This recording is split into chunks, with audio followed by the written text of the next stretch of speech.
Hello hello hello. हर साल की भांति इस साल भी छठ पूजा समिति आप सभी का हार्दिक अभिनंदन करता है और करता ही रहेगा। जी हाँ, एक बच्चा हमें मिला है। जी हाँ, एक बच्चा हमें मिला है। वो अपना नाम नहीं बता रहा है। जिस माता बहन का बच्चा है यहाँ से आकर ले जाएं। फला फला हरिया से दौरा सजाई के घटिया बजैगे बहिनी। फला फला हरिया से दौरा सजाई के घटिया बजैगे बहिनी। कि हमारो तो छठी माई के पावन है परबिया रगिया दिहेगे बहिनी। हमारो सूरज देव के पावन है परबिया रगिया दिहेगे बहिनी।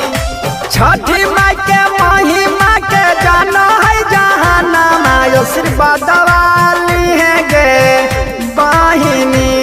कि हमारो तो छठी माई के पावन है परबिया रगिया दिहेगे बहिनी।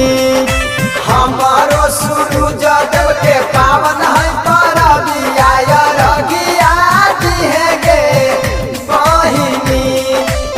Hello hello hello. छठ बर्तन से मेरा आग्रह है, छठ बर्तन से मेरा आग्रह है कि तालाब में ज्यादा गहराई में ना जाएं, क्योंकि ज्यादा गहराई में बहुत ही अधिक पानी है। Hello hello hello. बच्चों लोग से आग्रह है कि कृपया पटाखा दूर जाकर छोड़े, किसी तरह के किसी को आपत्ति ना हो। रिकॉर्डिंग बाय महारानी म्यूजिक। जाई के बाजारिया से धोतिया पियरिया तू ले आइहेगे बहिनी।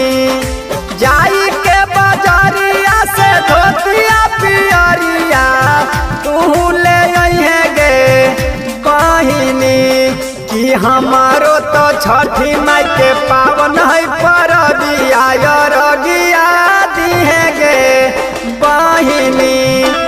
हमारो सूरज देव के पावन है परबिया रगिया दिहेगे बहिनी।